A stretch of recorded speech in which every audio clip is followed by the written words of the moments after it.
wicket राम्रै थियो सुरुमा ब्याटिङमा हामी त्यहाँ चुक्यौँ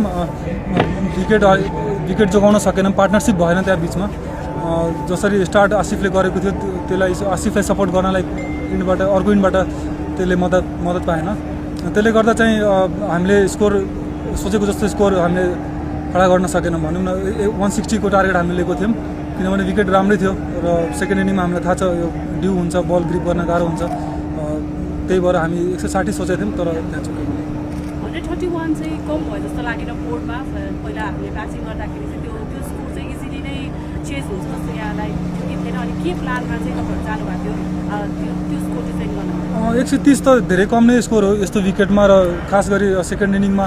यति ड्यू परिरहेको छ त्यसले गर्दा चाहिँ कम नै हो स्कोर भनौँ न अब 131 डिफेन्ड गर्नलाई चाहिँ हामी चाहिँ सोचिरहेको थियौँ कि सक्दो डिप लगौँ लास्ट ओभरसम्म लगौँ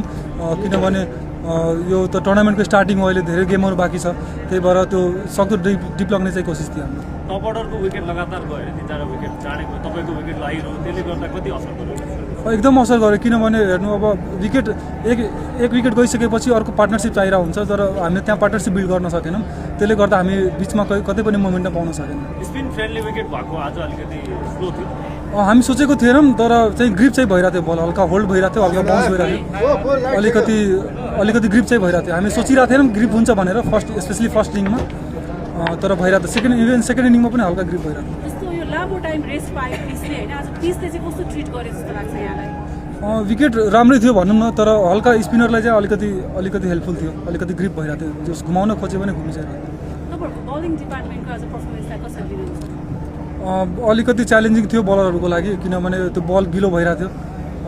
अनि त्यसले गर्दा चाहिँ अलिकति च्यालेन्जिङ नै थियो विकेट चाहिँ के अरे बल प्रेसर अरू टिमलाई होला नि हामी त एकचोटि जितिसक्यौँ सेकेन्ड ओभरमा तपाईँ आफै बलिङमा आउनुभएको थियो होइन के थियो दिमागमा प्लानिङ यही थियो लेफ्टीलाई चाहिँ अफ स्पिनरले फाल्ने प्लानिङ थियो यदि राइट स्ट्राइकमा छ भने हामी ललितसँग जान्थ्यौँ तर त्यो के अरे लेफ्ट ह्यान्ड राइट कम्बिनेसनले गर्दा हामी पनि लेफ्ट ह्यान्ड राइट कम्बिनेसन गर्न खोजिरहेको थियौँ लेफ्टीलाई सक्दो अफ स्पिनर फाल्ने कोसिस गऱ्यौँ तपाईँहरूको तयारी कस्तो भयो जनकपुर चाहिँ ट्रफी डिफेन्ड गर्न तयार छ डिफेन्ड गर्न नै आएको छौँ अब हेरौँ के हुन्छ अब जनकपुरले चाहिँ फर्स्ट म्याच रिजल्टपछि चाहिँ कसरी चाहिँ अगाडि बढ्छ होइन यो फर्स्ट लसले चाहिँ त्यति धेरै प्रेसर त नहोला त्यही पनि कसरी चाहिँ अगाडि बढ्नुपर्छ जस्तो लाग्छ हामीसँग धेरै टाइम छ लगभग 6-7 दिन हामीसँग ब्रेक छ हामीसँग मजाले बसेर कुरा गर्छौँ प्र्याक्टिस गर्छौँ अब हामी के कुरामा चुक्यौँ र केही पार्टहरू राम्रो पनि थियो पोजिटिभ पनि थियो